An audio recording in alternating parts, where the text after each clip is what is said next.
Hey guys, tonight we drift into a soft mist over the Venetian lagoon. You hear it before you see it. The hush of lapping water, the clink of distant rigging, the faint hum of oars slicing through brine.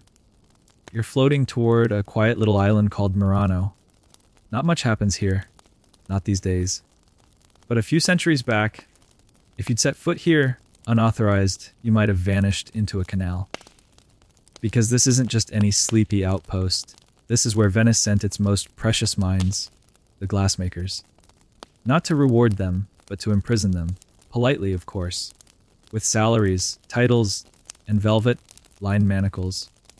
You probably won't survive this, not because of danger, but because sheer bureaucratic pettiness might bore you into another dimension. So, before you get comfortable, take a moment to like the video and subscribe, but only if you genuinely enjoy what I do here.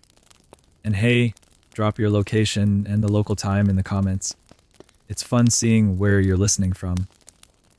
Now, dim the lights, maybe turn on a fan for that soft background hum, and let's ease into tonight's journey together. You step off the boat. The dock is solid but old, worn smooth by centuries of cautious feet. The air smells of salt and ash. Briny sea meeting the ever burning furnaces of Murano's glashhouses. Venice is just a breath away across the lagoon, but you've left it behind like a bad breakup. Here, things are quieter, slower, a little warped, like looking through a bubbled window pane. You're not alone. Men in linen aprons and scorched leather gloves trudge past you, faces smeared with soot, sleeves rolled high. Their eyes are wary. You're new, and on this island, new can mean trouble. Glassmakers here don't just work. They serve a sentence, sweetened with prestige and pay, but never fully free. It wasn't always this way. Before 1291, glassmakers worked in Venice proper. Their workshops were tucked among the city's cramped, flammable alleys, a recipe for disaster.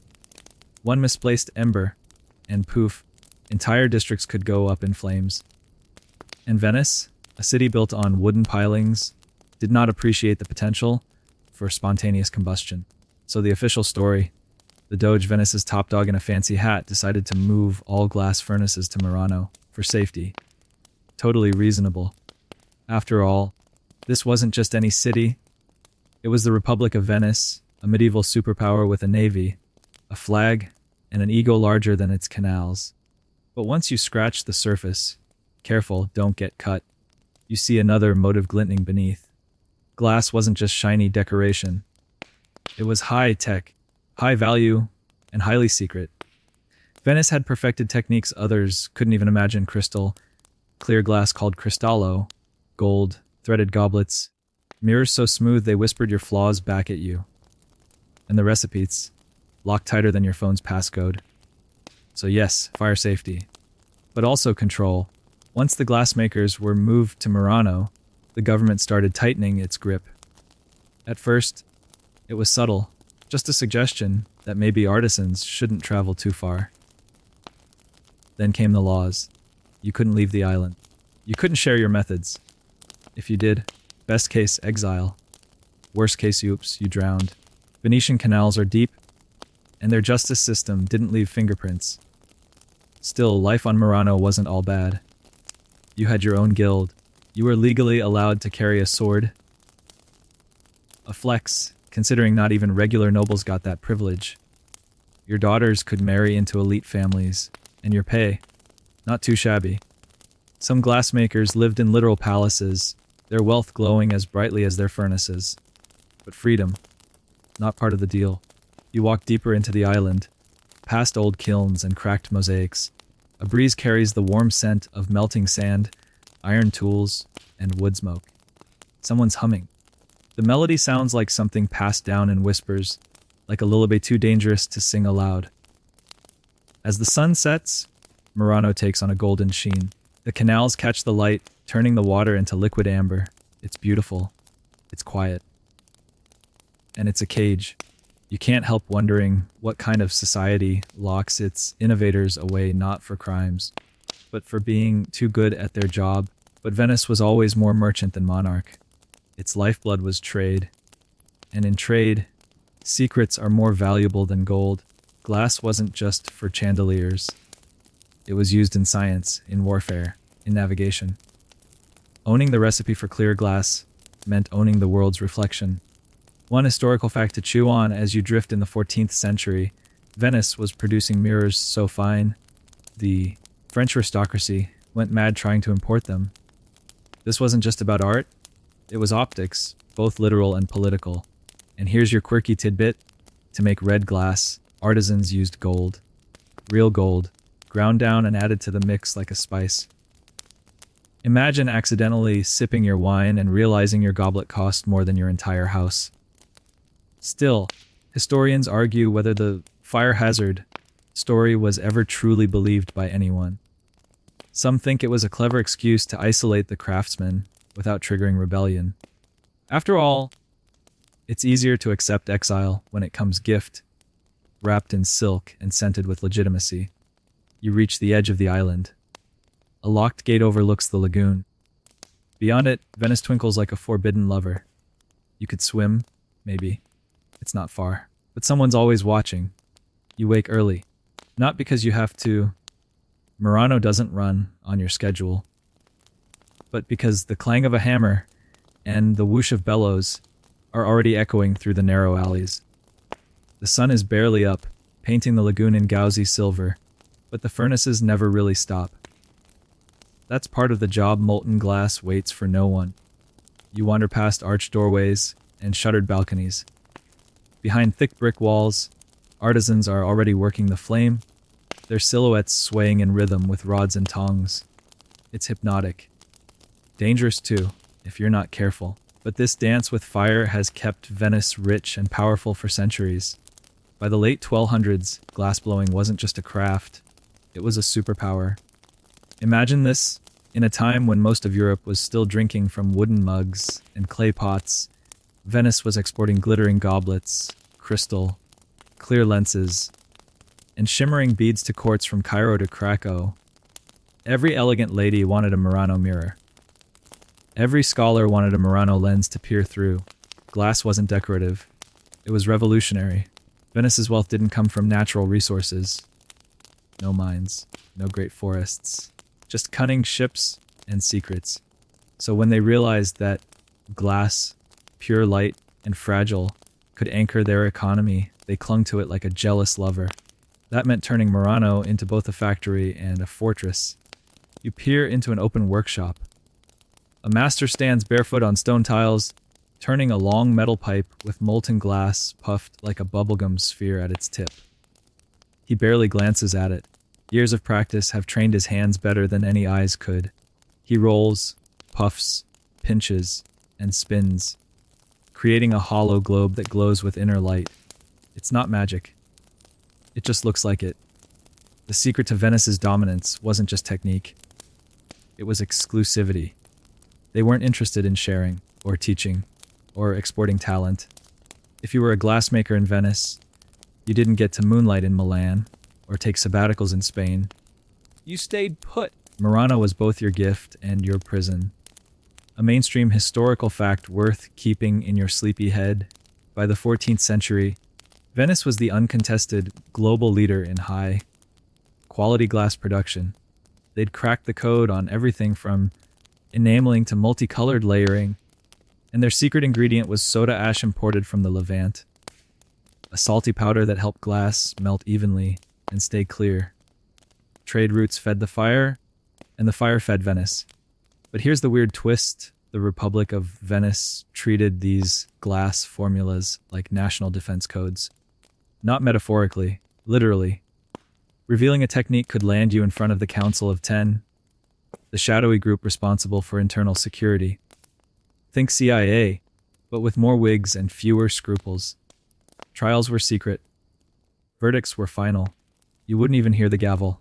Some artisans were given lucrative state contracts, exclusive commissions to make lenses for telescopes or mirrors for palaces.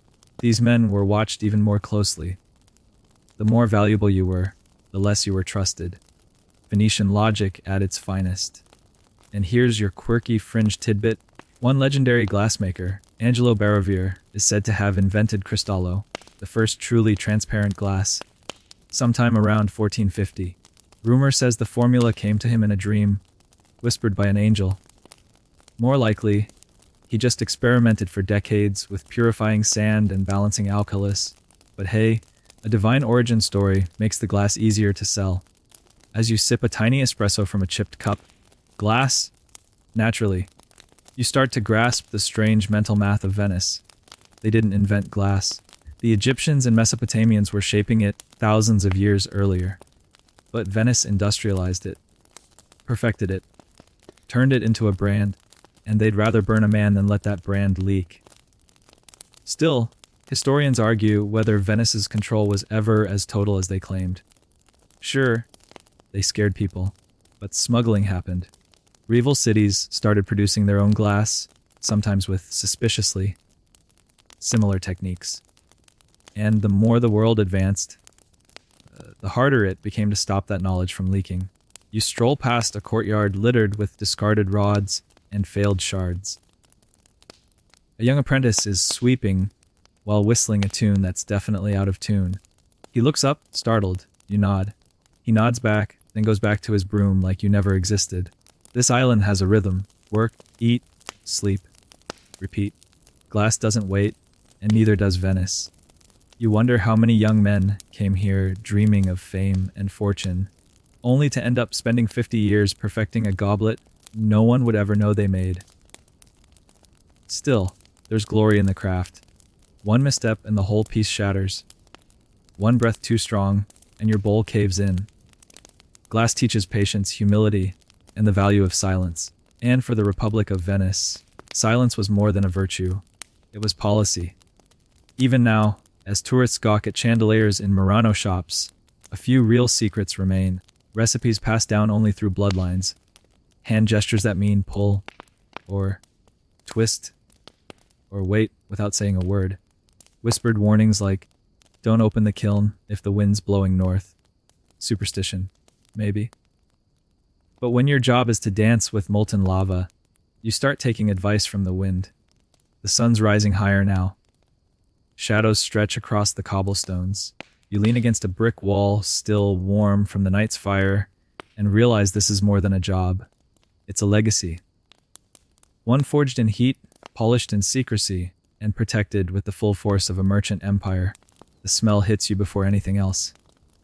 Charred wood. Iron. Something faintly sweet, like sugar scorched in a pan. That's what the furnaces of Murano smell like after a few centuries of endless burning. It's comforting in a way. Old, familiar, dangerous. Much like the excuse that landed every glassmaker here in the first place. You lean on a windowsill, cracked and crooked, and peer into another workshop. Inside, a man no older than you is hunched over a long workbench. His hands are moving fast, cutting, adjusting, dipping tweezers into a viscous green solution that smells like acid and herbs. He's not blowing glass, not this time. He's engraving, finishing the piece. Because here, the process doesn't end when the glass cools. That's just when it gets delicate.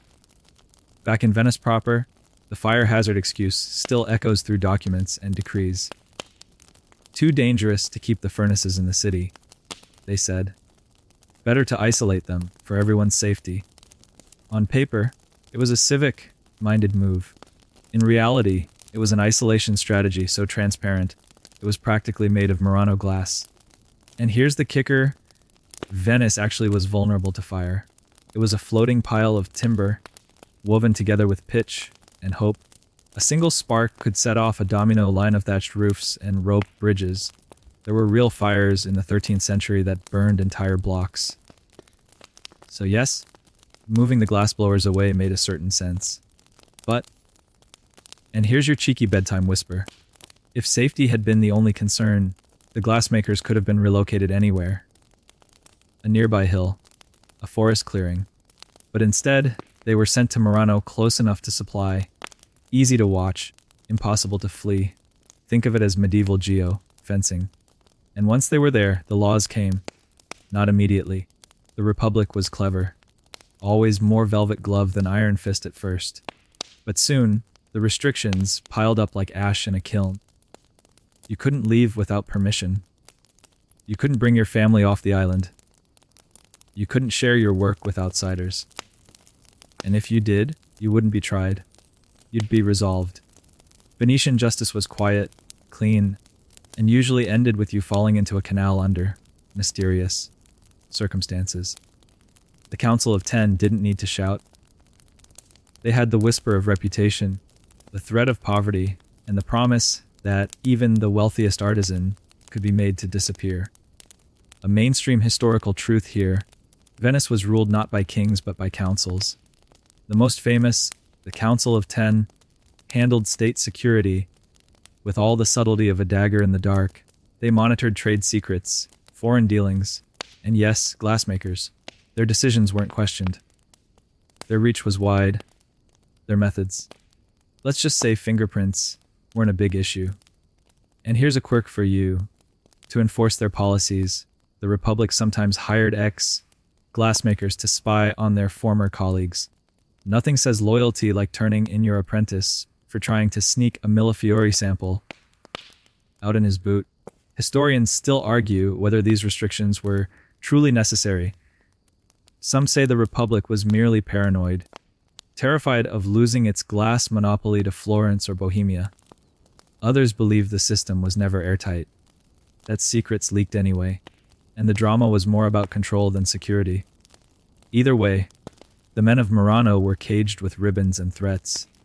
You pass a tiny bridge, the kind that leads nowhere in particular, and stop. Below, a narrow canal ripples with reflected firelight. A gondola passes, its oarsman humming some ancient tune about a girl and a goblet. It's probably about heartbreak and molten glass, because everything here is. The buildings are close, too close. They lean over you like gossiping aunties, whispering old stories. This shop used to belong to the Santi family, who once created a goblet so delicate it could be cracked by a loud voice. That one over there belonged to the Seguso clan, who claimed to have invented a technique for capturing colored smoke inside the glass. No one's sure how it worked. Or if it even did. What's certain is that Murano became a sort of silent aristocracy. These weren't humble craftsmen. They were stars. Their names mattered. Their sons inherited both the skills and the pressure. There were jealousies, feuds, marriages arranged like chess moves to consolidate knowledge. You didn't just learn to blow glass. You learned whom to trust and whom not to. And still, the fire hazard story persisted, a convenient veil over what was really happening. Every time a merchant asked why the glassmakers couldn't come to Venice for a commission, the answer was simple: too risky. Every time a nobleman offered to host an artisan in his countryside villa, the request was politely denied. The Republic was watching. Always. There's something beautiful about a lie that becomes architecture. The canals of Murano aren't just waterways. They're walls. The narrow alleys aren't just for walking. They're for limiting movement. The bridges don't just connect. They channel. The whole island is a kind of open air equation: beauty plus paranoia times secrecy equals control. You take a seat on a mossy bench. Across from you, an old man with weathered hands is turning a rod slowly in a portable flame. He's making beads. Tiny, iridescent, hypnotic beads.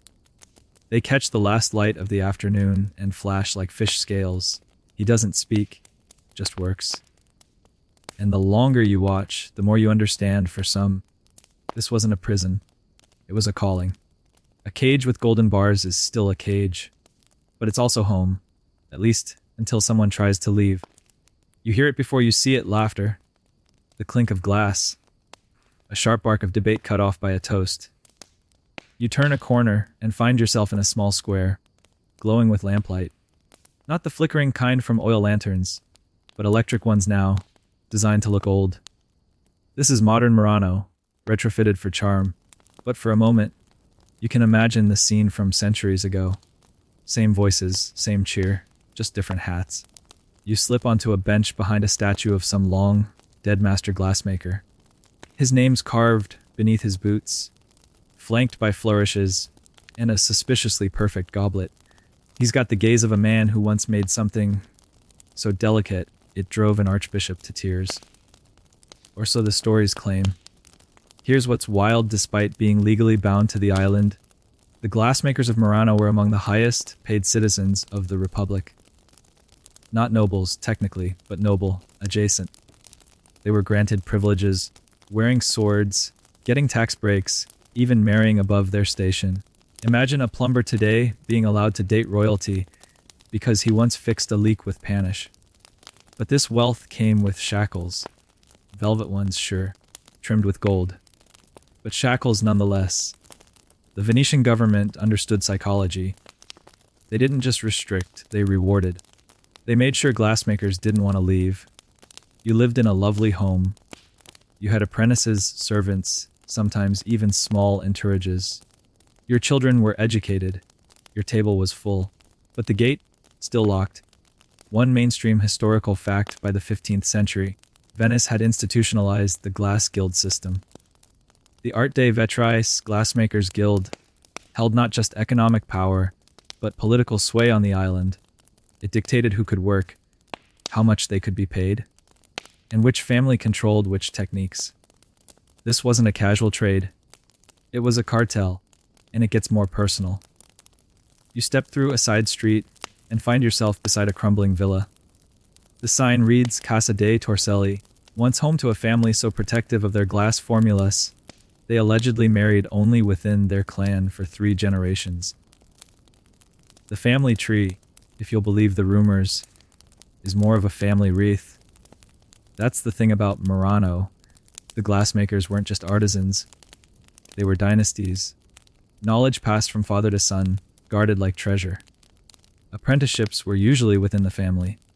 Strangers, too risky. You never knew who might be a Florentine spy or a Bohemian poacher. And they weren't paranoid for nothing. Rival cities and states were constantly trying to steal Venice's secrets. Sometimes with gold, sometimes with silk, sometimes with outright seduction. One famous tale involves a young Murano artisan who fell in love with a diplomat's daughter from Savoy. The girl vanished one morning. So did he. His entire family was investigated. Some say they were fined. Some say they vanished too. The records are incomplete. Historians still argue whether families like the Ballerin or the Bravery were truly loyal to the state or simply playing the long game, balancing their fortunes between obedience and quiet rebellion. There are letters, hints of bribes, whispered codes. Nothing solid. But in Murano, even silence was a language. Here's a weird one for your sleepy brain. Some families allegedly developed their own spoken slang. A mix of Venetian dialect, Latin, and nonsense syllables to communicate in front of outsiders without giving anything away. Like glassblowers' pig Latin. There's no surviving transcript, of course. That's the point. You pass another furnace workshop, and this one's still active. Inside, a team of 3 is working like a single organism. One handles the blowpipe, spinning it slowly. Another heats the gather, while a third adds molten blobs of colored glass with perfect timing. It's like watching jazz in motion. Improvisation, trust, rhythm, one mistake, and the whole piece collapses. Or someone gets burned. And yet, despite the closeness, the teamwork, the glory, no one could leave. Laws were strict. The penalty for unauthorized departure could be exile, property seizure, or worse. Not just for the artisan, but for their entire family. That's right. If Uncle Marco got it into his head to smuggle a mirror mold to the Alps, little Lorenzo might end up scrubbing canals back home. Collective punishment, like a family-size guilt trip, but with more dungeons. Some families tried to use their wealth to gain favor. Bribe a bureaucrat, marry into a lesser noble house, offer the Doge a particularly exquisite chandelier in exchange for a travel permit. Sometimes it worked. Sometimes it backfired spectacularly. You turn down a quiet path lined with abandoned furnaces, now hollow and cracked. The wind whistles through the broken chimneys like a warning. These ruins tell a story too. The cost of ambition, the fragility of alliances, the weight of too many secrets. Still, it wasn't all cloak and dagger. Murano had its festivals, its pageants, glass regattas, yes, boat races sponsored by rival families, their sails glittering with colored panes. There was pride here, identity, the knowledge that even in a cage, you could craft beauty the world would envy. You sit for a while on the steps of an old chapel. It's empty now, just echoes and pigeons. But you can imagine it packed on a feast day, artisans praying for steady hands and forgiving flames. Perhaps lighting candles to St. Mark. Perhaps whispering prayers in secret to whichever saint watched over men who weren't allowed to leave. As the evening breeze sets in, you feel the weight of it, not just the history, but the contradiction. These were men honored by their city, then shackled for the very thing that made them valuable. They lived as both masters and prisoners, heroes and suspects, glassmakers and state secrets. It's the kind of life that looks golden from the outside and feels like lead on the inside. The sound of arguing reaches you before the alley turns. It's not angry, just sharp, familiar, the way old men bicker when they've known each other too long and forgotten how to agree. You lean against the corner of a crumbling wall and peek. Two glassmakers, both gray, bearded, both with bellies shaped like blown spheres, are locked in a spirited debate over something. One is waving a short iron rod like it's a conductor's baton. The other is gesturing at a shattered goblet on the table between them. Family, almost certainly. Murano's glassmaking scene wasn't just a craft guild. It was a network of dynasties. Generational, tangled, grudgingly collaborative. The island had no need for fiction when every furnace came with family drama hotter than molten sand. You walk on, passing the faded crests above doorways. Each crest a family legacy.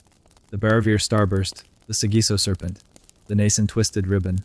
All once symbols of pride, now just part of the island's fading grandeur. But behind each of those symbols was a web of apprenticeships, marriages, rivalries, and secrets guarded tighter than royal vaults. Here's your mainstream fact. By the 16th century, many of Murano's glassblowing families had grown into dynastic powerhouses. Some had been in the trade for over 100 years. The knowledge wasn't just passed down. It was kept in-house. Sons learned from fathers. Daughters, well, mostly daughters married into the right families to keep secrets within the trusted circle. And you can bet those secrets came with strings. If you think workplace politics today are spicy, try operating a workshop where your brother handles finances, your cousin does the engraving, and your uncle is trying to poach your best apprentice because he swears you're letting your technique go sloppy. Welcome to Murano, a family business with mafia energy and furnace burns.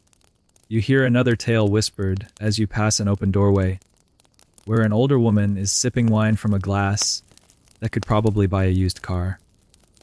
She's muttering about the Rossetti family, how one of them supposedly sold a lamp design to the French in exchange for a coat of ermine and a lifetime pension. The punchline: the pension never came. The design ended up everywhere. And the Rossetti name, it's been accidentally left off museum placards ever since. Of course, historians still argue whether these tales are true. Murano's legends are equal parts fact and flair, wrapped in centuries of selective memory. But what's clear is that trust was currency, and betrayal was very, very expensive. You reach a canal side plaza with another view of the Venetian skyline in the distance. It's beautiful. Sunset painting the domes gold, bells tolling faintly. But for the glassmakers, Venice was both patron and warden. You were honored by the Doge one week, investigated by the Council of 10 the next. And your neighbors, always listening, always ready to report. Here's your quirky tidbit. Some families train their children in code. Literally. Not just for recipes, but for techniques, pricing, even client lists. Young apprentices were taught to write in mirror script, hide formulas in decorative drawings, or speak in riddles. Imagine being 12 years old and punished not for breaking glass, but for forgetting whether salty pearls meant borax or powdered bone. And know That's not a joke. One real recorded formula, found in a codex that survived the fall of Venice, used euphemisms so vague that even modern historians can't fully decode it. Was dragon's breath a sulfur compound?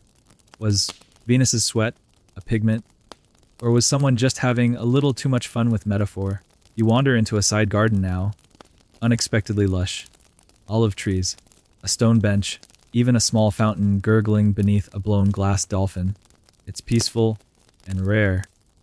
Most glassmakers didn't get much green space. Land was precious. Time was even more so. Most of life happened inside the workshop, inside the home, inside the circle of trusted blood. Because on Murano, family wasn't just about love. It was about protection. The glassmaking secrets had no patents, no copyright. The only safeguard was loyalty. And that meant raising your children, not just to love the craft, but to protect it, even from each other. You think of one story told in hushed tones during a festival night, a tale of a young artisan who tried to teach his outsider friend how to color glass with gold leaf. His uncle found out. The next morning, the boy was gone. The official word, he'd gone to Florence to study architecture. But the canals have long memories, and that friend never saw him again. There's a phrase carved on one workshop's lintel. Ci tradis, si spezza. He who betrays shatters. Poetic, and possibly a legal threat. You head back toward the heart of the island as dusk deepens. Lamps flicker to life, and families gather for dinner. Glass chandeliers, real ones, glow above kitchen tables where pasta is passed, stories are retold, and somewhere beneath it all, and the embers of old feuds quietly smolder. And you realize something. While Venice controlled Murano from without, the families controlled it from within. It was a loop, a system of checks and balances enforced with guilt, pride, and the occasional blackmail. The Republic could impose laws, but only families could enforce silence. The night deepens, and Murano exhales. Somewhere, a furnace cools with a tired sigh. You sit by the canal and let the quiet wrap around you like a cloak. The air smells of smoke, sea, and faintly, of trust tested over fire. A soft clink rouses you as you stroll past a workshop where a trio of glass rods has just fallen. Dropped by a jittery apprentice mid-spin, the master sighs without even turning around. He knows the sound. More importantly, he knows the stakes. Because here on Murano, one dropped tool might cost you a day, but a dropped secret, that could cost you everything. You slip into the shadows near a dock, watching two men talk in hushed voices.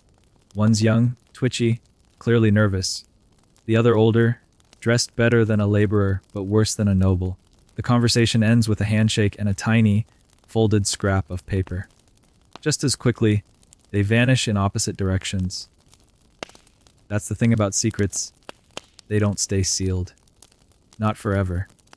And no matter how many oaths Venice demanded, how many threats it posted in its stone courtyards, glassmakers were human. Curious, ambitious, occasionally reckless, the Republic tried to plug every leak, but knowledge has a way of seeping through the cracks, especially when it's glowing red-hot.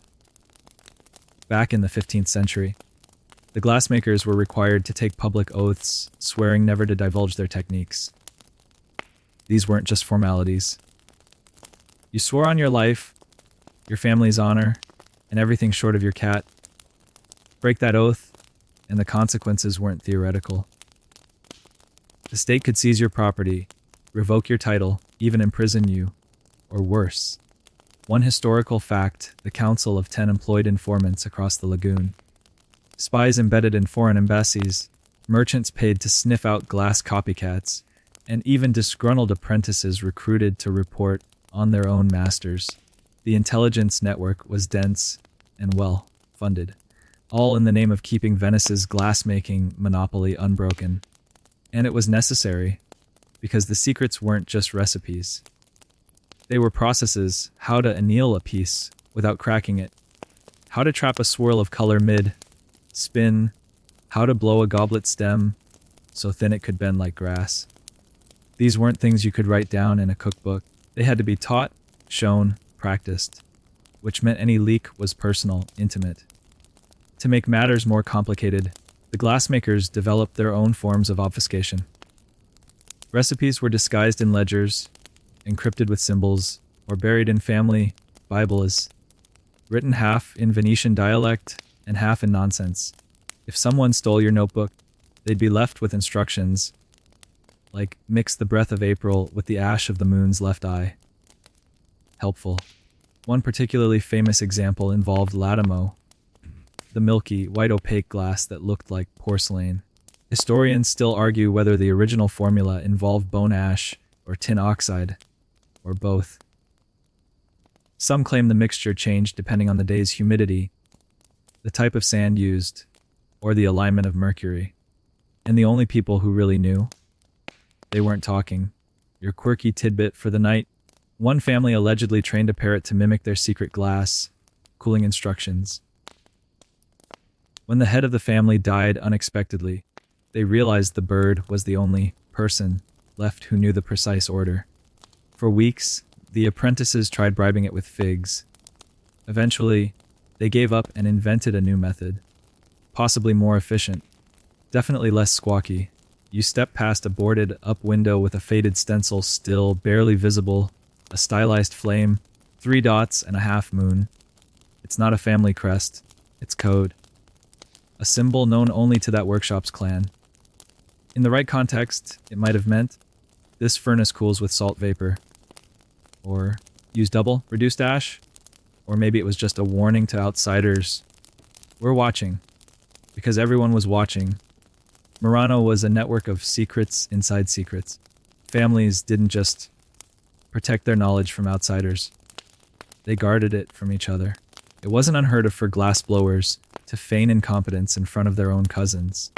Or to produce, decoy, formulas in case of a break-in, when your entire fortune, your name, even your identity, rests on a few dusty scrolls and the twitch memory in your hands. Paranoia is just professionalism. But the most dangerous secrets were the ones that wanted to escape. And there were always men willing to help them go.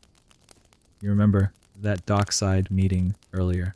It's happened 1,000 times in 1,000 variations. Sometimes it was a fleeing artisan offering a mirror design in exchange for passage. Sometimes it was a spy posing as a merchant, trying to buy a sample goblet to reverse engineer. And sometimes, more often than anyone liked to admit, it was just someone desperate, someone who wanted out. Historians still debate whether certain famous leaks were orchestrated by rival states or just the result of Murano's internal pressure cooker finally bursting. Some say the French crown paid handsomely for a certain color formula in the late 1600s. Others argue it was an apprentice's revenge after being denied a master's title. No one agrees. Everyone suspects everyone. One family, the Bellinis, allegedly staged a fake funeral to smuggle a cousin off the island. The coffin was filled with tools, formulas, and one very alive, very anxious glassmaker. He made it to Florence. Lived 6 months. Died mysteriously. Florence now has a museum with strangely Murano-like goblets.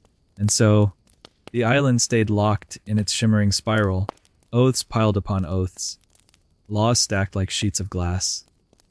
The more beautiful the work became, the more fiercely it had to be guarded. By men who were artists and jailers all at once. You sit near a stone bridge as night deepens. There's a soft hiss from a still, cooling kiln. Somewhere, a child laughs. Somewhere else, an old man mutters a prayer not meant for your ears. And behind it all, a whisper remains in the heat rising from the stone, keep the secret. Or become one. The first time someone tried to escape Murano, it probably didn't seem like treason. Maybe it felt more like ambition, curiosity, restlessness. You can picture him. Young, suit, smudged, wide-eyed, staring out at the Venetian skyline, thinking, I could make a fortune if I just made it to Florence. He wasn't wrong. But getting off the island was the easy part. Staying gone. That was the trick. You wake to a world still draped in gray light, the sun not yet fully committed to its duties. Murano is oddly quiet in the early hours, save for the gulls and the occasional splash of a water taxi loading fruit crates. It's the perfect time to explore the darker corners, the ones locals pretend aren't there. Because not all stories here have happy endings. For every master artisan celebrated in palaces, there's another whose name is scratched out, whose workshop was boarded up after a quiet scandal, whose fate is recorded in whispers, if at all. Let's talk escape. By the 14th and 15th centuries, Murano's reputation had spread far beyond Venice, and that meant demand. Kings, sultans, nobles, and charlatans across Europe wanted Murano glass.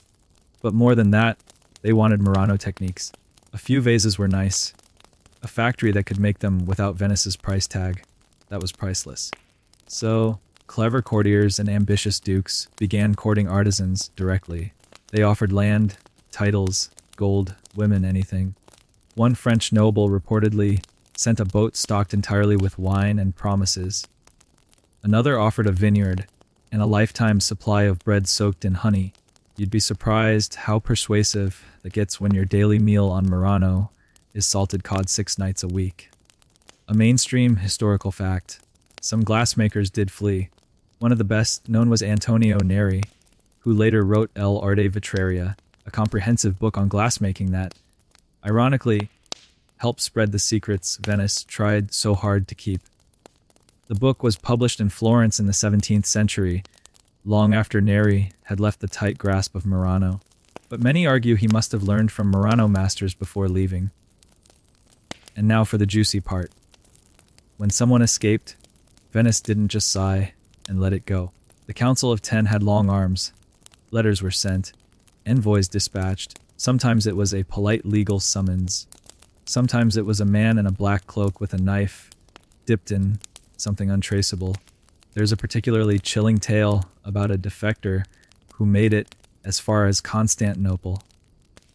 He was living comfortably, married to a local merchant's daughter, even starting a workshop.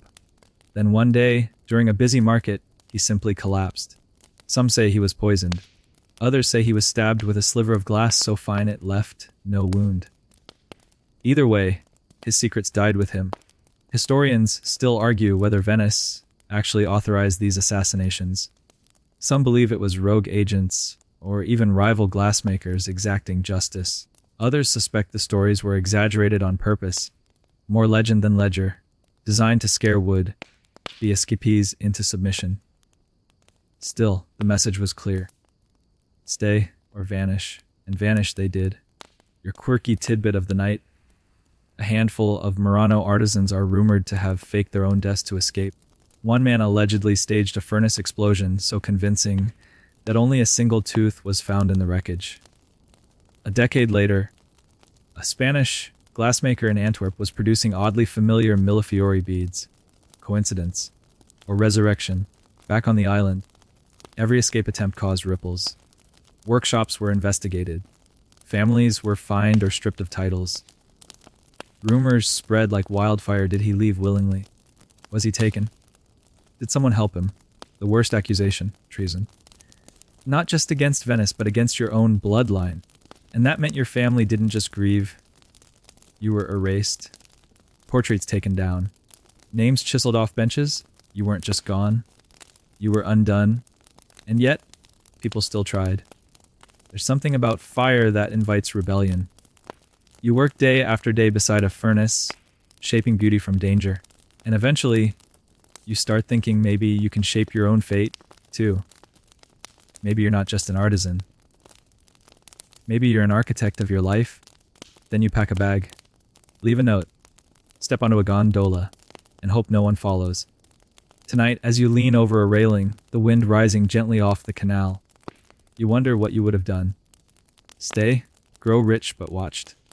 Or flee, knowing you might end up nameless, in a shallow grave beneath a foreign city. You notice a brass plaque embedded in the stone at your feet.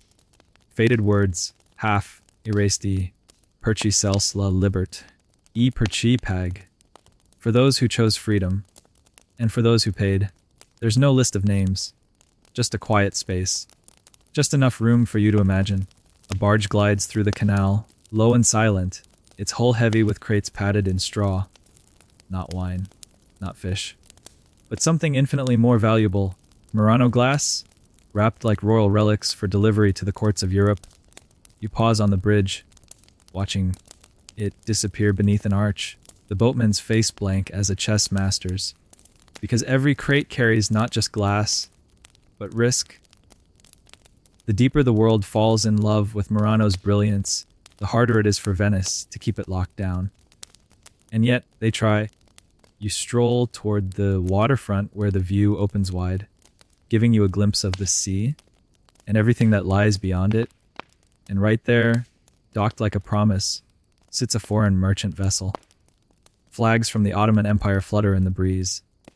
Men in silks unload bolts of fabric, while others slip inside to negotiate for chandeliers, mirrors, beads. Anything Murano's furnaces can produce. You're not the only one watching.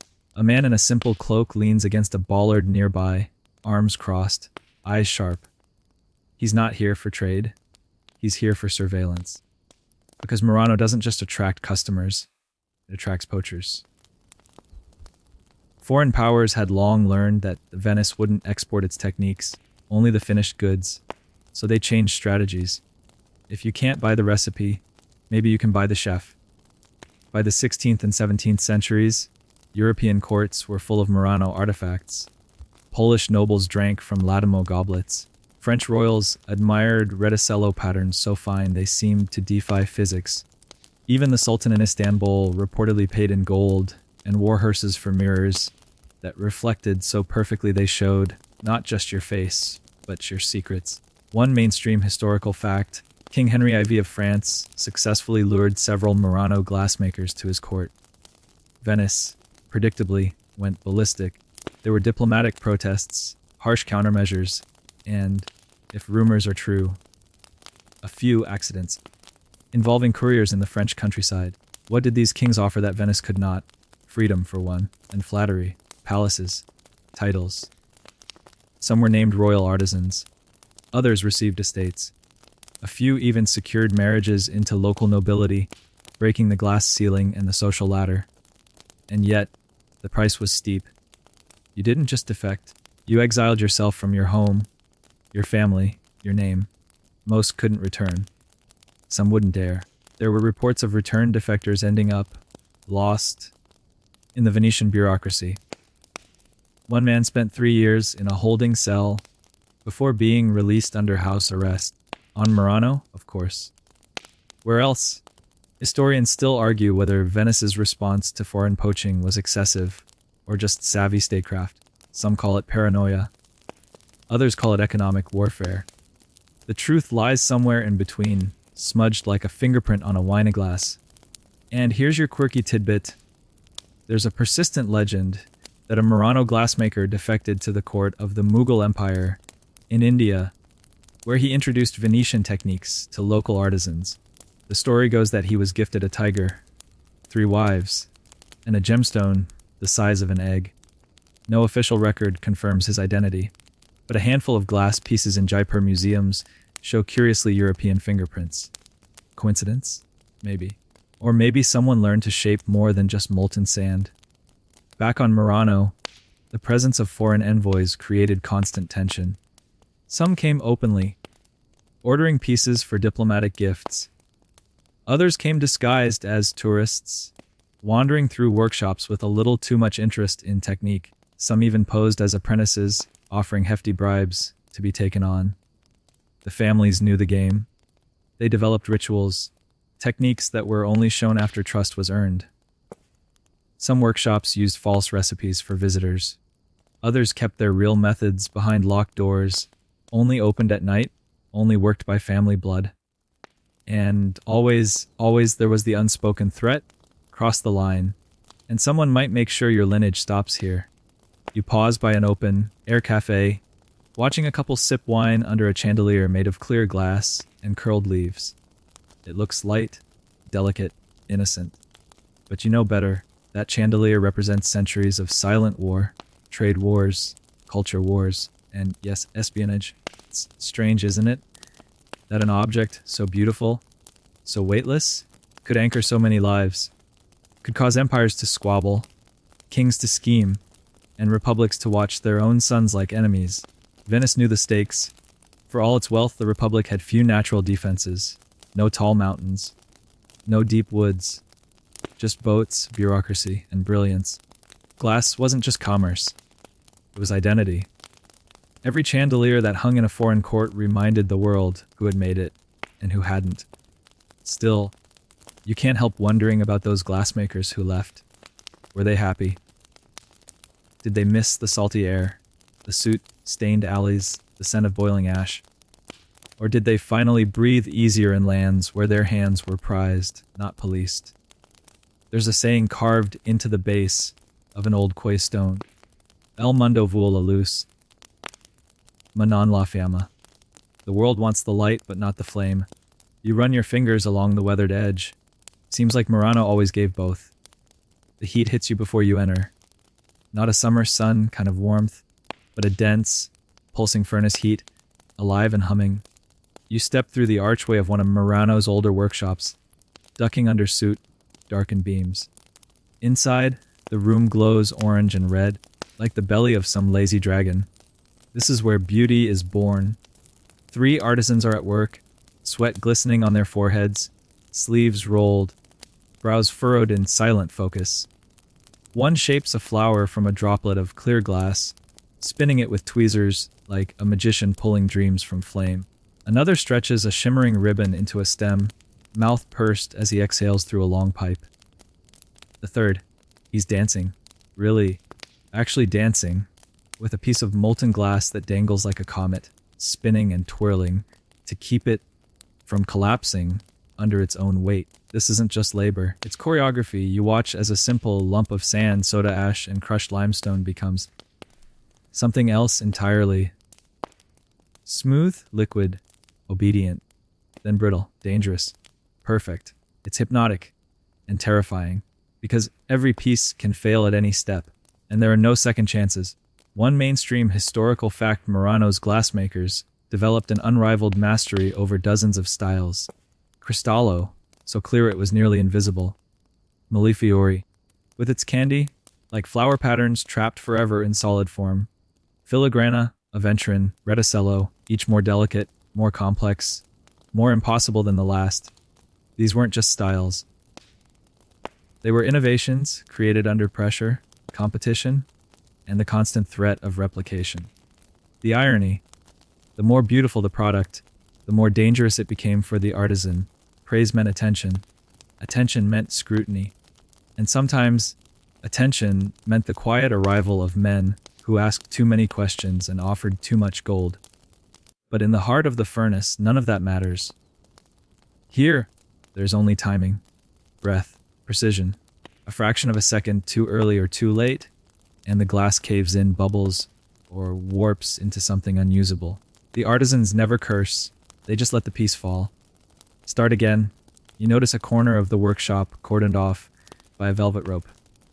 Behind it, half-finished experiments gleam under dust, twisted goblets, failed chandeliers, a blown glass fish with a hole in its tail. It's an archive of ambition, a museum of maybes. Your quirky tidbit: some glassmakers treated their furnaces like pets, naming them, feeding them, special. Wood even speaking to them. One family believed their best colors only came from a kiln that had slept properly, which involved covering it with a specific type of linen at night. Laugh all you want, but that linen was insured by the guild. The longer you linger, the more you notice the sounds. Not just fire and breath, but whispers. Quiet words between workers, coded phrases. Kiss it means heat it again. Let her dance means spin it fast. There's a whole language in here that outsiders will never learn, not because it's forbidden, but because it's lived. You move to the side, letting a boy pass with a tray of rods. He's no older than 12, but already his hands move with purpose. Maybe he's a third-generation apprentice. Maybe he'll master Reticello by 20. Or maybe he'll grow tired of secrets and try to run. You don't ask. Outside the workshop, the light feels cooler. You step into a courtyard framed by roses and laundry lines. A family eats dinner under a pergola. 3 generations. all laughing over a plate of squid ink pasta. You recognize the elder. He was one of the artisans you just watched, now relaxed, his work behind him. This is the balance of Murano. Fire and feast. Labor and legacy. It's easy to romanticize until you remember what happens when an artist tries to leave, or teach someone unapproved, or even innovate too loudly. The Republic doesn't reward rogue genius. It rewards loyalty, even at the cost of brilliance. And yet, what brilliance? Murano glass wasn't just decoration. It changed how the world saw itself. Literally. Before perfect mirrors, faces were blurred shadows in copper or puddle water. Before lenses, stars were distant guesses. Before clear glass, light couldn't be studied, bent, or captured in all its strange, divine angles. Historians still argue whether Murano's artisans knew the full impact of their work. Were they just craftsmen perfecting a trade, or quiet visionaries shaping how the Renaissance and the Enlightenment would see the world? There's no consensus. Only shards of evidence. You walk along the canal as the sky turns gold. Reflections ripple. Murano's famous glass windows catch the last of the day's sun and shimmer like they're alive. And maybe they are. After all, they've seen centuries of sweat, silence, and stolen secrets. A church bell tolls. Time to go. But before you leave, you pause outside a small shop. In the window sits a goblet, delicate as a breath. Gold flecks swirl through its stem like sparks frozen mid-flight. A tiny plaque reads, "No two are ever the same." You believe it, because here, art isn't just made, it's survived. The bells from Venice echo faintly over the water as you step onto a narrow walkway lined with sleepy stone lions and pigeon feathers. Murano is quiet now, tourists gone. Shops shuttered. But behind the stillness, you feel it, the hum of strategy. Because Murano's glass wasn't just an artistic achievement, it was a weapon. And Venice knew how to use it. Let's rewind a bit. By the late Middle Ages, the Republic of Venice had transformed itself into a mercantile titan. It wasn't just trading pepper and silk. It was trading influence. And what better tool than something everyone wanted but no one could replicate? Glass. You stroll past the remains of an old shipping dock, where wooden planks now rot gently into the lagoon. But centuries ago, this was where galleys loaded their cargo holds with Murano treasures, mirrors bound in velvet, beads sewn into exotic patterns, goblets so light you could mistake them for ghost breath. These weren't just goods. They were messages. Look what we have, look what you don't. Mainstream historical fact: by the 15th century, Venice used Murano glass not only as luxury export, but as diplomatic currency. Entire negotiations hinged on who received which set of glassware. Foreign dignitaries were courted with chandeliers instead of gold. Some treaties came with crates of millefiori as incentives. Murano was soft power, shimmering, seductive, and sharp-edged. Imagine you're a Florentine ambassador. You're sipping wine from a perfect goblet during a banquet. The rim, so thin it disappears against your lips, and someone leans in and whispers, "Only Murano can make those." You'll remember that. You'll remember who gave it to you. You'll think twice about siding with Milan next time. And that's the trick Venice mastered, tying beauty to loyalty. But behind that diplomacy was jealousy. Rage, even. Other states wanted what Venice had. The Duchy of Milan tried luring artisans north. The Ottomans tried to replicate Murano kilns with imported engineers. Even the Papal States made overtures. Everyone wanted a piece of the magic. Your quirky tidbit tonight: when one Venetian ambassador caught wind of a German prince trying to recreate Cristallo, he reportedly had a breakdown at court, sobbing openly and declaring that the soul of Venice was being murdered by barbarians.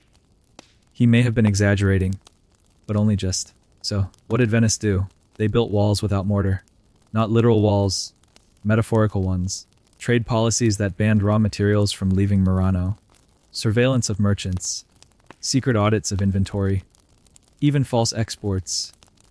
Flawed pieces deliberately sent abroad to mislead reverse engineers. If Florence got a mirror with a hairline flaw, They'd spend months trying to copy a mistake, and still the glass flowed out and the envy flowed in.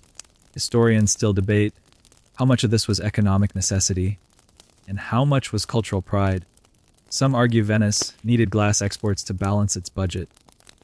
Others say the Republic exaggerated Murano's mystique to distract from its political instability.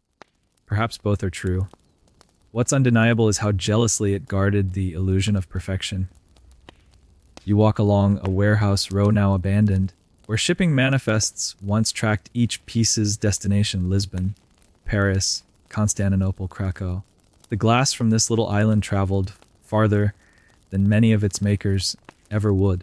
They stayed put, by law or by fear, while their creations circled the globe like wandering children. And like any good empire, Venice knew when to weaponize nostalgia. They invented a story, a brand Murano as the eternal cradle of glass, the island where every piece was touched by genius. Never mind that some workshops cut corners, or that a few tricks were lifted from Arab artisans centuries earlier. The narrative was what mattered, and that narrative worked. Even today, you can walk into a glass shop in New York or Tokyo and see signs reading, "Real Murano." Half the time it's true, half the time it's clever marketing. But that mystique, that clings centuries later. Venice sold the world not just glass, but longing. You pause beside a rusted anchor chained to a plinth. It's a monument now, with a plaque in Latin no one reads anymore. But you wonder, how many deals were sealed in the name of what that anchor once tethered? How many rulers decided to sign a treaty, forgive a slight, or support a fleet, all because they wanted their own set of Murano wine flutes? And how many glassmakers were told, gently but firmly, to stay behind while their work went abroad to dazzle kings? The island rests in moonlight now, silent except for the lapping water and the occasional clink of a wind-shifted chain. But beneath that silence lies a history of manipulation, masked as art. Venice didn't just make glass, they used it. Like a scalpel. Like a promise. Like a leash. You touch the railing cool with night air, and feel it again, that tension. The quiet between furnace and throne. Between beauty and bargaining chip. And for a moment, you don't know whether to admire it or feel sorry for it. You hear a soft creak underfoot as you cross one of Murano's many small bridges, its stones worn smooth by centuries of artisans pacing and thinking, plotting and fuming. The water below is dark now, rippling faintly under moonlight, but you can imagine it reflecting not just stars, but change. Because the world is shifting. And Murano, for all its pride and ritual, is about to find itself face to face with something far more dangerous than poachers or kings. Curiosity. You pause outside a building that doesn't look like much, just another kiln house. Shutters closed, ivy creeping up its side. But inside, something once happened that still makes traditionalists hiss between their teeth. Someone asked, why? Not how?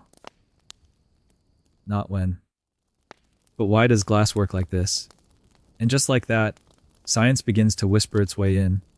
The Age of Enlightenment didn't announce itself with a bang on Murano. It crept. Quietly. A visiting scholar here. A curious apprentice there. And suddenly, the idea that glass was not just art, but material, something to be studied and understood, began to spread. One historical fact, during the 17th and 18th centuries, the scientific revolution began transforming how people thought about materials. Optics became a major field, and glass, crucial for telescopes and microscopes, was in high demand.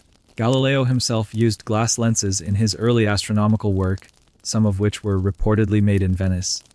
Whether Murano, specifically, historians still debate, but here's the friction. Murano was rooted in tradition, apprenticeship, secrecy, intuition passed from elder to youth, formulas guarded, not tested. The Enlightenment's insistence on open knowledge, peer review, experimentation.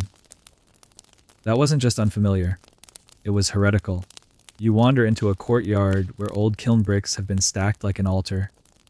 Above them hangs a lamp fashioned from fused fragments, iridescent, jagged, raw. Not the clean elegance of classic Murano, but something newer, braver. You're looking at tension made physical.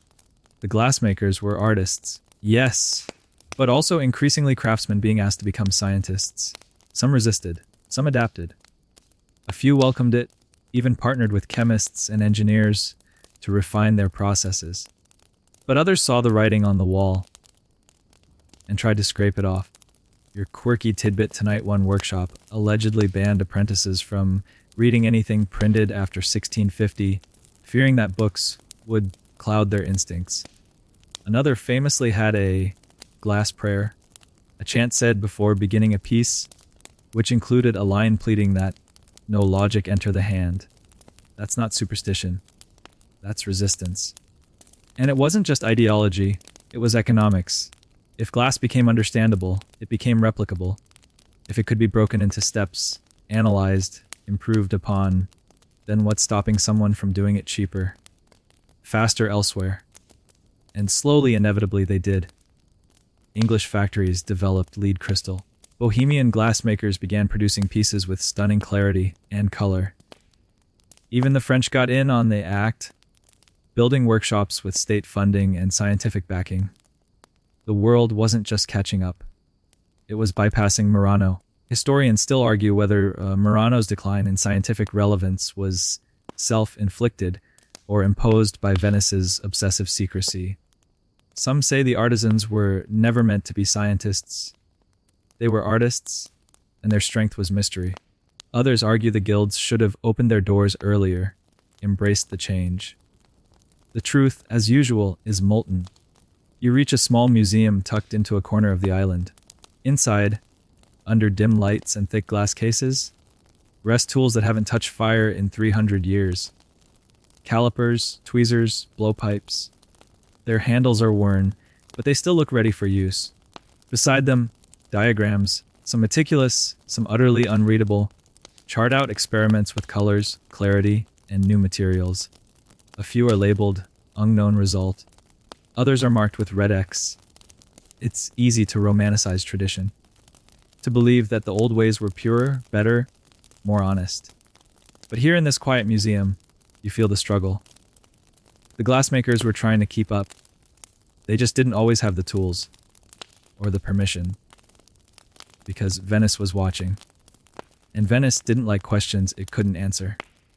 You step back into the night, your reflection trailing behind you in a shop window, filled with modern pieces, spiraling sculptures, glass shaped into impossible knots, even a few cubes filled with floating shards. These aren't just decorative, they're experimental.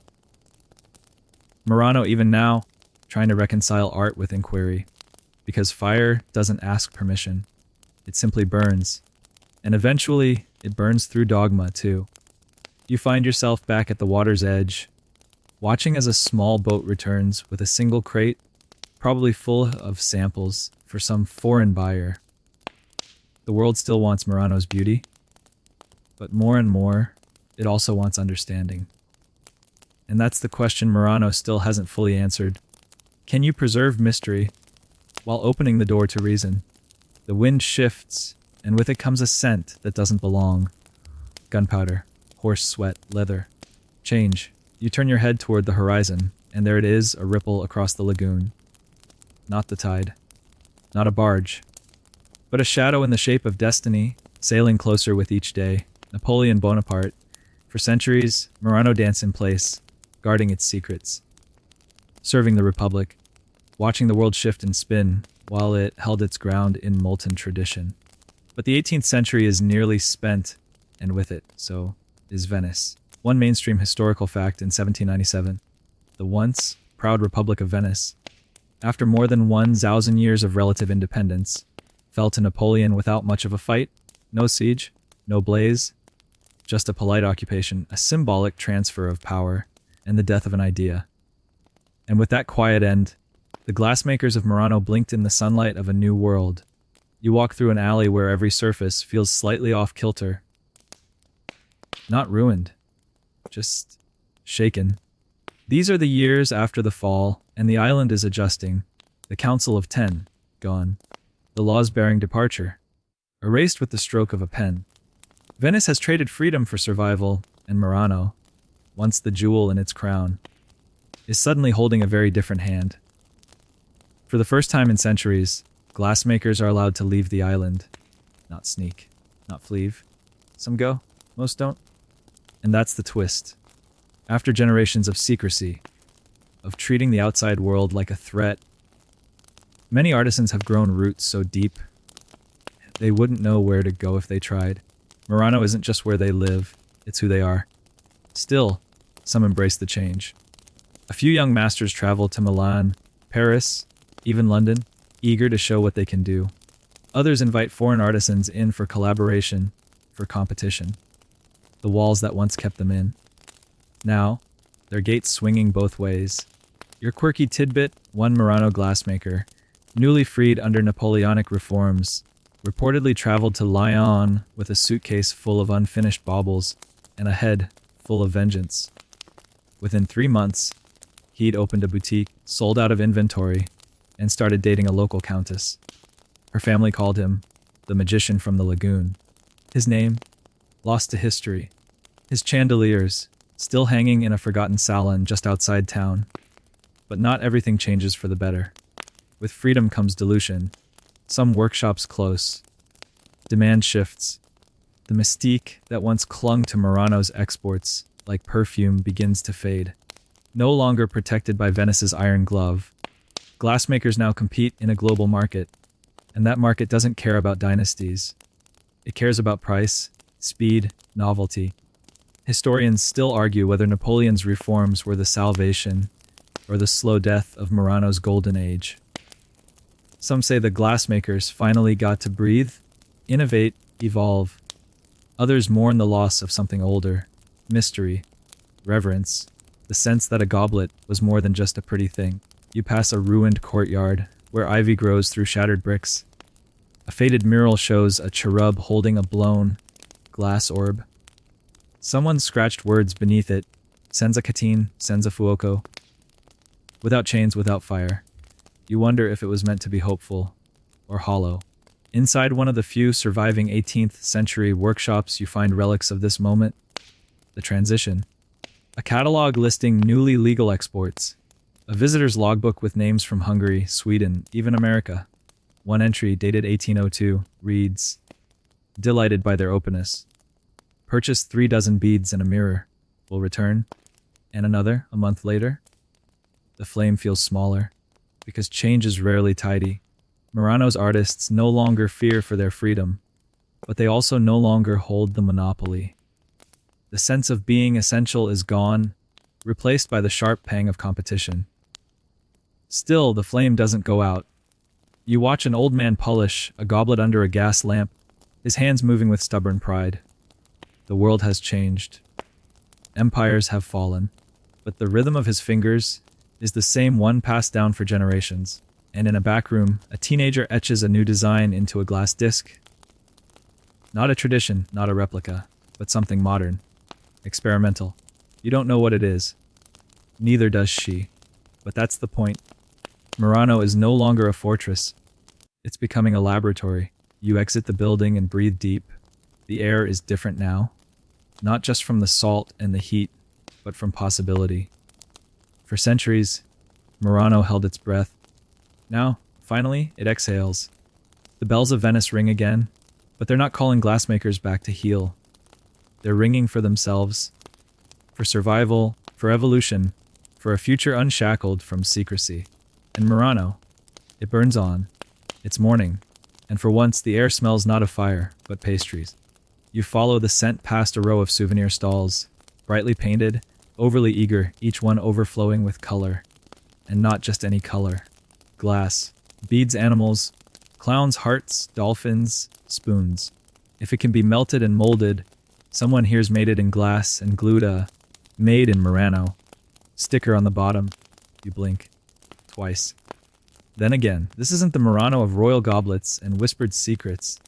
This is the Murano of cruise ships and tour buses, of American tourists bartering for earrings and influencers posing beside Fox furnaces. Welcome to the slow fade. After centuries as a fortress of forbidden craftsmanship, Murano now leans heavily into what's left its legend.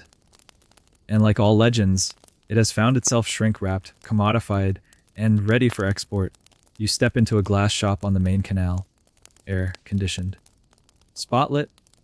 A smiling attendant greets you in 4 languages. Behind her, rows of chandeliers hang from mirrored ceilings. Some are breathtaking, clear crystal, twisted into angels and stars. Others, not so much. There's a shark with googly eyes. A wine glass shaped like a flamingo. A little too much glitter. The prices vary wildly. One bowl is 40.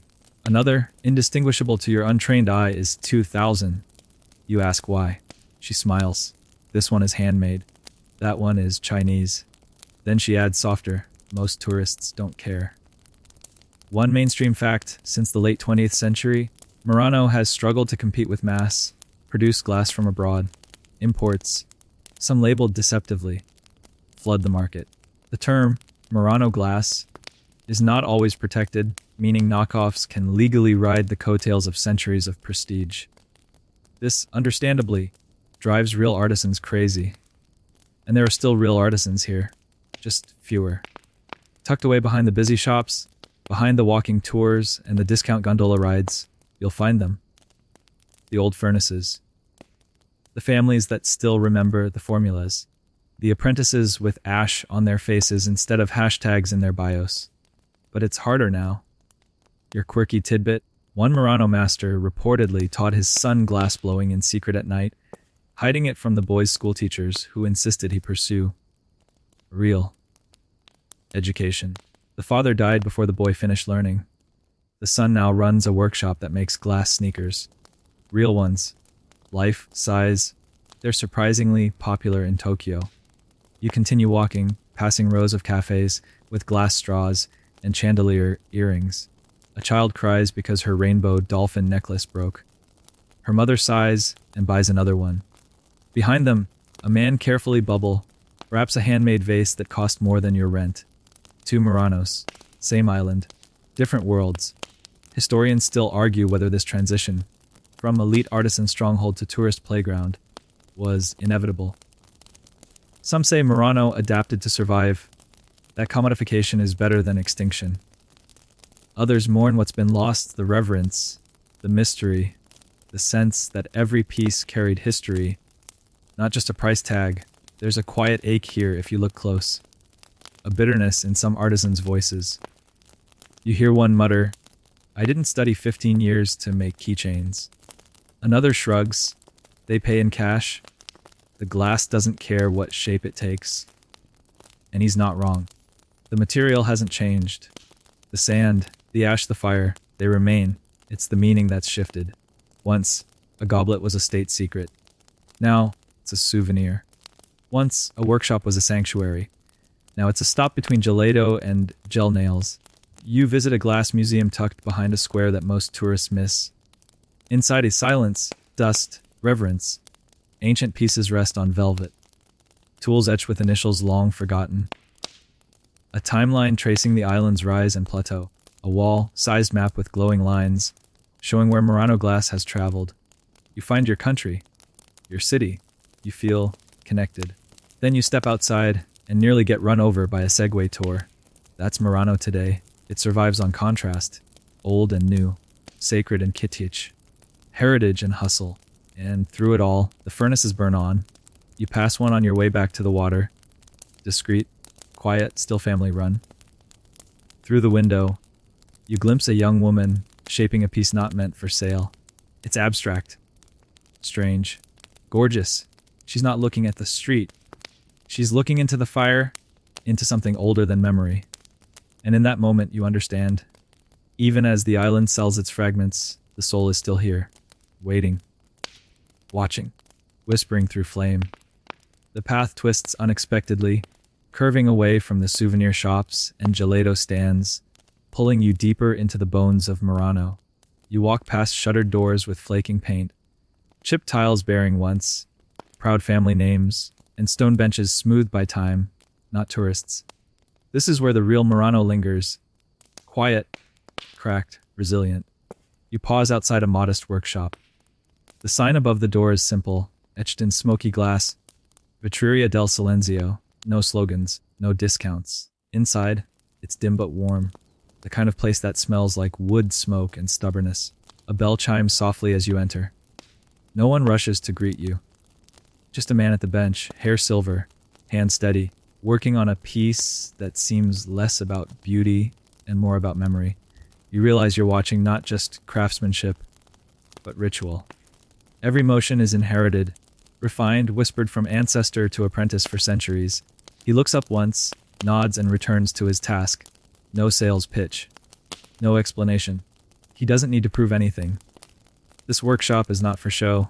It's a continuation. You're seeing what remains when the cameras leave. In recent decades, a quiet movement has emerged here.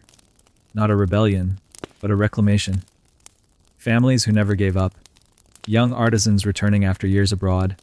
Workshops that blend old methods with modern designs, not to sell more, but to mean more. One mainstream historical fact.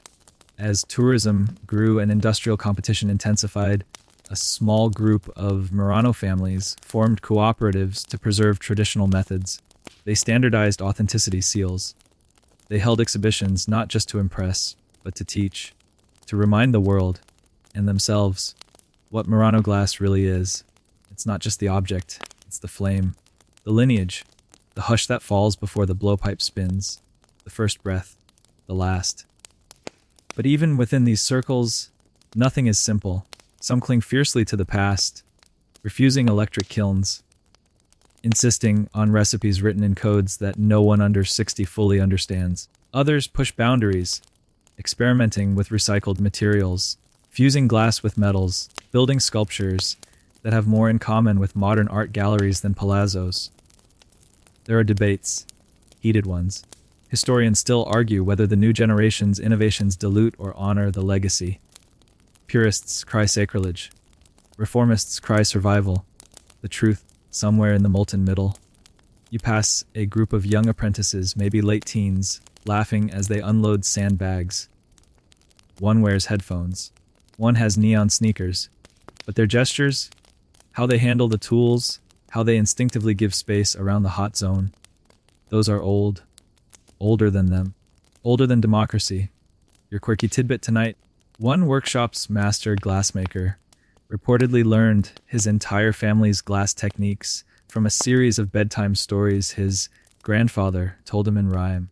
Each tale disguised a recipe. One about a dragon's cough held the formula for a rare red hue. Another, about a jealous wind, encoded the steps for cooling millefiori without cracks. Only later did he realize what he'd memorized. You stop beside a mosaic wall, tucked in a forgotten alley. It depicts a furnace not just glowing, but alive. Its flame curls into faces, hands a family tree.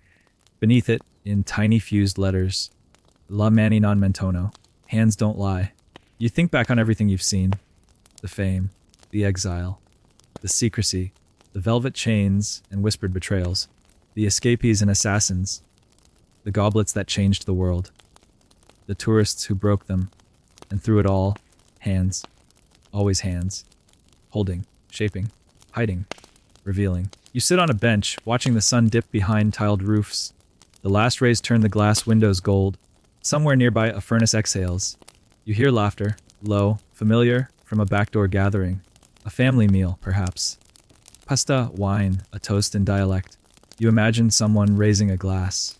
Not a tourist souvenir, not a mass-produced knockoff, a real one, warmed by hand, sharpened by legacy, shaped not just from sand and fire, but from centuries of love, loss, and labor.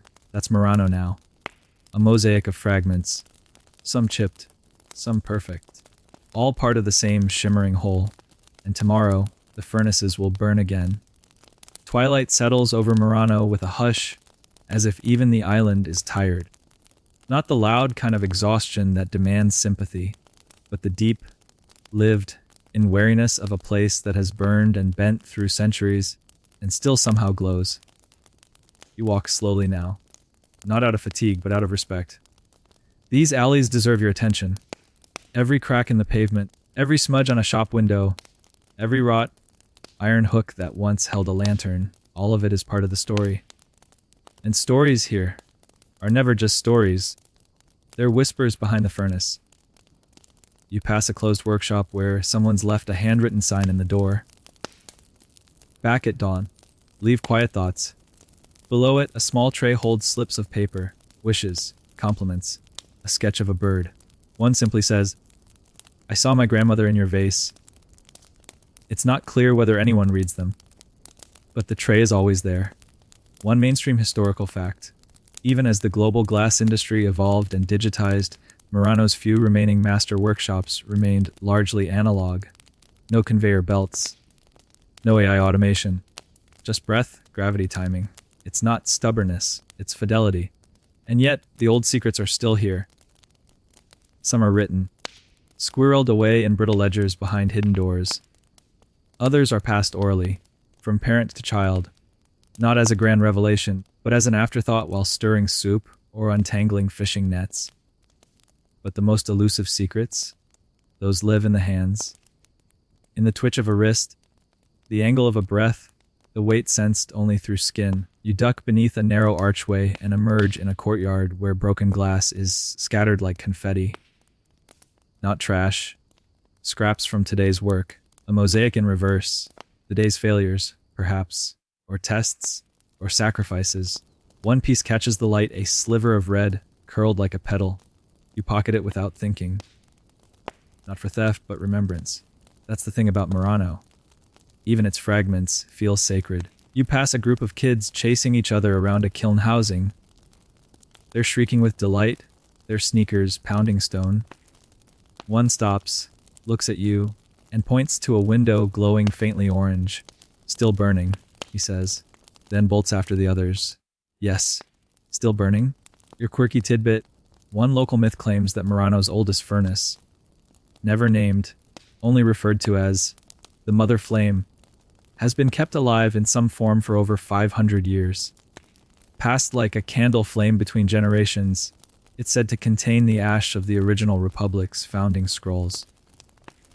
No evidence supports this, but every few years, someone insists they've seen it. You reach the waterfront again. The last vaporetto pulls away, lights blinking, engine coughing, tourists wave. Locals don't. And there you are, watching the island exhale. Because here's the truth most don't tell: Murano was never about the glass. It was about what the glass demanded. Discipline, restraint, silence, and devotion without guarantees. It's easy to idolize the artisans, harder to remember that they were people. People who fell in love, got arthritis, lied on their taxes, hid formulas in soup recipes, argued with cousins over whether an orange hue should lean more amber or flame. Historians still argue whether Murano's myth is bigger than its truth. But in the end, it doesn't matter, because myths live longer. And the island has learned to live within its own echo. You find yourself back near the dock where this journey began. Same wind, same scent, but something's different. Maybe it's you. You know now what the tourists don't. That every bead, every bowl, every shimmering dolphin comes from generations who could not leave, who burned so we could see clearly. And the whispers, they never stop. They linger in the brick, curl through the smoke, ride the canal wind like lullabies made of heat. You close your eyes and listen. Chair word count fun 1 vin win down 300 words. The night is full now. Soft, slow, gentle. The noises of Murano have quieted into background hush. Barely. Their footsteps, a lazy gondola creaking in its tether, the low exhale of a furnace cooling to ember. You breathe in. And everything about this island seems to slow with you. The walls lean softer, the cobblestones smooth beneath your feet. Even the air itself, once filled with sparks and smoke and salt, settles into a rhythm that cradles rather than stings. You sit just once more and feel the weight of the story. Not heavy, but grounding. The way a warm blanket is heavy, the way silence becomes a shape you can lean into. Murano's tale, with all its twists and burn marks, has quieted into a gentle hum beneath your skin. Nothing left to chase, no secrets left to unlock tonight. Only this moment. You imagine the artisans, those who stayed, those who vanished, those who watched the world bend around them without ever stepping off their stone island. They're still here, in a way. in the glow behind shuttered windows, in the way a young glassmaker scratches her name into a finished piece, in the way your breath softens just a little more. You reach into your pocket. The red shard from earlier catches the light. Barely, but it's enough. A memory, folded in flame. Time now to rest. You've earned it. The island will still be here tomorrow, and the furnaces, still burning.